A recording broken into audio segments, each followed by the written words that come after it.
What's up guys, and welcome back to another episode of the Realistic Summer Career Mode. This is episode number 28. So we start today's stuff on the back of our 2-2 draw with Liverpool by seeing Zaha. He went down in that game, sprained his knee, he'll be out for 4 weeks, so we'll miss him until the midway point of January. And also, two players, their deals come to the end of the year, could be poached away on free transfers for next season. Now, of course, Joel Ward is retiring, so no one's going to sign him, but Nathaniel Klein and also James MacArthur as well, both in their 30s. Actively tried shifting on both of them in the summer, but couldn't get realistic destinations. MacArthur, I'm definitely going to let go on a free transfer, but for Nathaniel Klein, I decided to give him a new one-year extension, asked him to take a slight pay cut, which he did, and he'll be staying. The reason being, very simple. He's our backup right back for Max Aarons. He is 31 years old, yes, but he's also grown a rating this year from 73 to 74, so as a backup right back, Nathaniel Klein's going to stay for another 1 year. I'm okay with that. In the games he has played, he's done alright. And as a backup for Max Aarons, he does the job, if you will. So yeah, Klein will stay. And the bonus as well, he's homegrown, trained, came out of the Crystal Palace Academy, of course.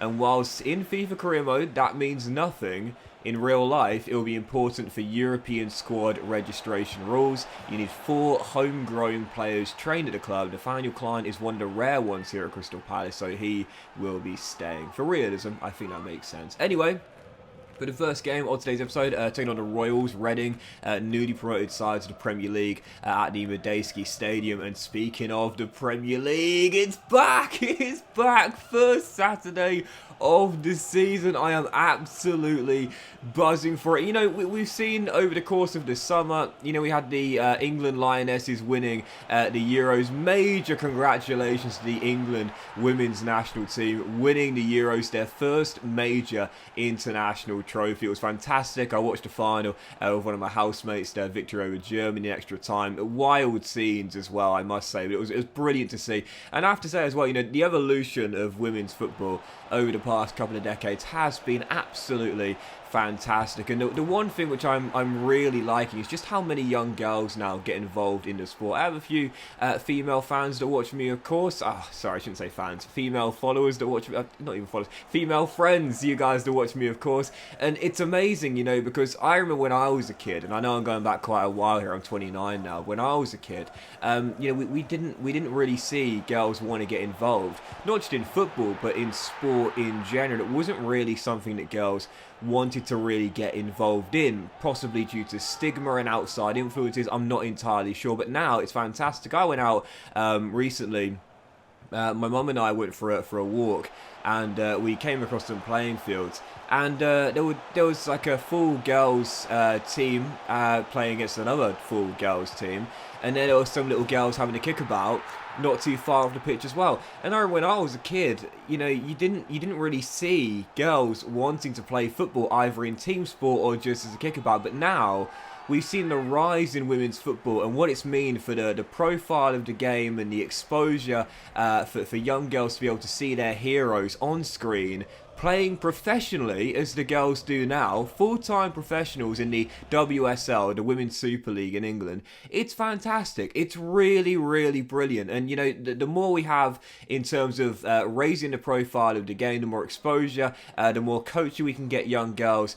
It's brilliant. It's only a good thing. And I think the way that the sport has evolved to get so many young girls now wanting to play and being able to make it a career as well. You go back a couple of decades, that wasn't a thing. Now, you know, the WSL, it's a professional league. I think it's absolutely fantastic. And the more we get young girls involved in the sport, the more we get young girls wanting to play sport, it's only a good thing. And I think it's brilliant to see it. And I think everyone was so proud of the girls for their win over Germany last weekend. It was brilliant. And the Lionesses winning the Euros, fantastic scenes and truly inspirational for so many young girls that want to play football. It's no more like a stigma. In fact, I remember reading an article about Ellen White, the England striker, who wasn't allowed to play with the boys when she was young. And what's she done now? She's gone to win the Euros for her country in front of a full capacity Wembley Stadium. It really is amazing. Great story.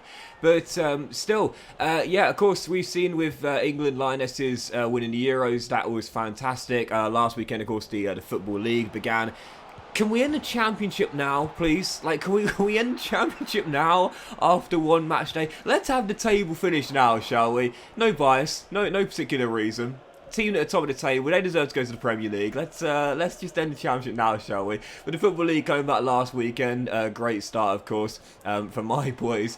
But also the Premier League returning last night with Crystal Palace versus Arsenal, and now we have the first Football Premier League Saturday of this season. Oh man, I'll never get tired of 3 PM coming around watching final score on a 3 PM and watching the goals come in. Will be the same today as it is every single season. I literally cannot wait for it. And you know, the start of the Premier League is just always such a great time because, you know, even when there is a national tournament, be it with the girls this year with the Lionesses, or you know, for the season before, it would have been the men's Euros, of course. We got the Winter World Cup this year, a very unique one in Qatar. But sometimes there'll be a national tournament in the summer. I don't know whether you guys are the same as me, but like I just can't wait for the Premier League to come back. You know, I really can't. And you know, my team aren't even in the Premier League. You know, but I just love it when the Premier League returns, and you miss it so much. You know, and there's always so much excitement. You know, you get your fantasy Premier League set up, you get your predictions in with your mates in the WhatsApp group chats. And when the day finally comes around, obviously, you know, last night it started with Palace versus Arsenal, but when the first Saturday comes around, I should say, you just cannot wait, you know, for it to finally kick off once again. And you realise just how much you've missed it and how much the Premier League going away kind of feels a little bit, you know, coming back, I should say, feels a bit of a void that you didn't realise you had when the previous season ended. So, yeah, literally can't wait. I've given you my predictions. They're interesting ones, to say the very least. We'll see whether they come true or not. A reminder: my predictions were Liverpool win the title, Man City, Chelsea, and Arsenal the top four, and the bottom three: Southampton, Fulham, and also Bournemouth as well. We'll see if they come true or not. But yeah, can't wait. Season kicked off last night. First Saturday's football of the Premier League today. Can't wait, man. Bring it on.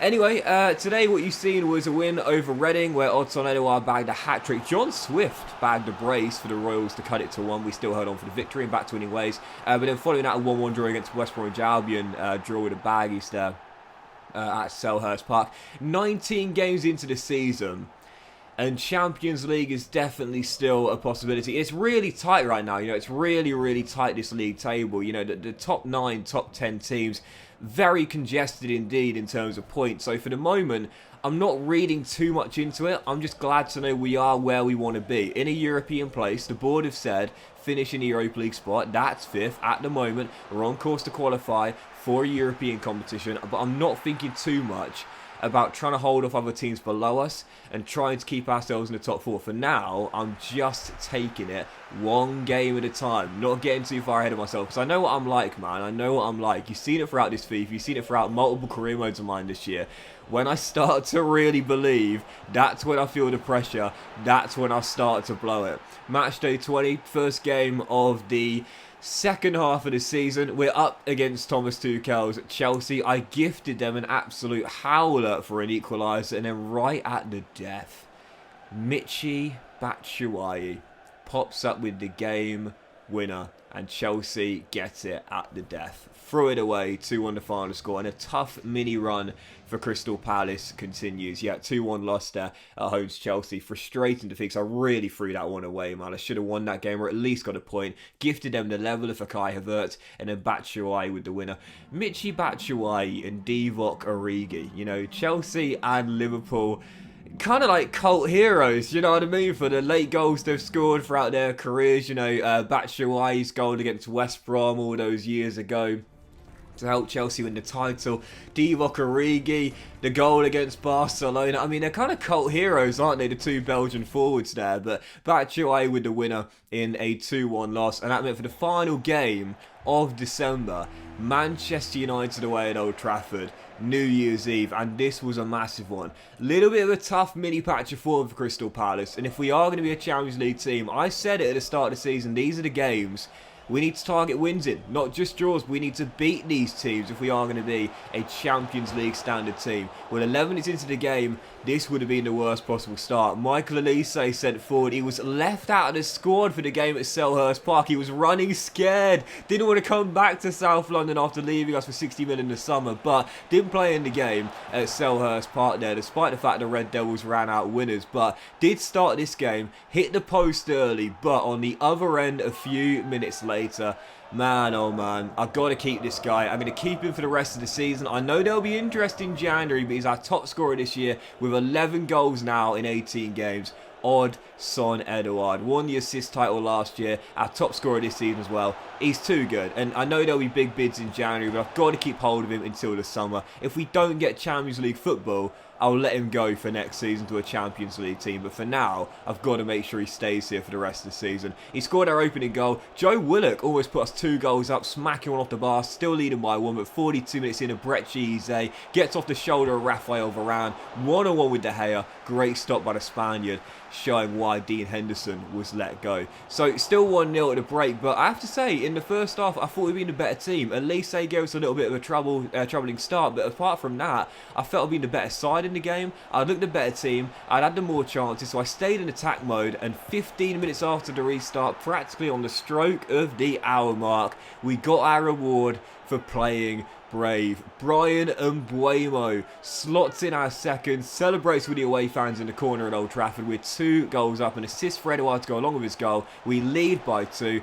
and again, I felt I'd been the better team. Dean had a couple of saves to make. We'd seen our woodwork rattle, but for the most part, we'd been a better team. After he makes this save on Scott McTominay here, we're still leading by 2. That was the Red Devils' last chance to give us a late scare and get back in the game. And as we build from the back, we're sent through with De Silva, 2 on the goalkeeper. And Jay says, Ozon, I know you're our top scorer, but I want to get a goal. Jay off the bench makes it 3, and that would wrap it up. The former Bees getting our 2 goals in the second, Brian and Jay, in a 3-0 victory at Old Trafford, and one of my wins of this series. Yeah, I really went at Manchester United in this game, and I talk about it a lot because of the way this year's FIFA is, and because it's such goal glut. I'll always say this, when you're playing a big team and you're the underdog, guys, be brave. Be brave, go at them. I know it can be quite intimidating when you're a lower rated team and you're the underdog, but seriously, because games are such goal gluts, containing is probably not going to work. They'll break you down, they'll score from range, they'll find the back of the net. But if you're brave and you attack them, you might get your reward. We did in this game, big win there, and that keeps us in a European place. 2 points off Wolves in 4th, 3 points off Liverpool in 2nd. We're not going to catch Chelsea and the Gunners now, or so you'd think, but right now, 6th place, that'll give us Europa League. I'll take it. But that will end today's episode of the Realistic Summer Career, guys. Big thank you for watching. Really hope you have enjoyed it. From just like, much love to you all. Have a fantastic day. The Premier League is back. Enjoy it, guys. And I'll see you for the next episode of the Realistic Summer Career Mode very soon.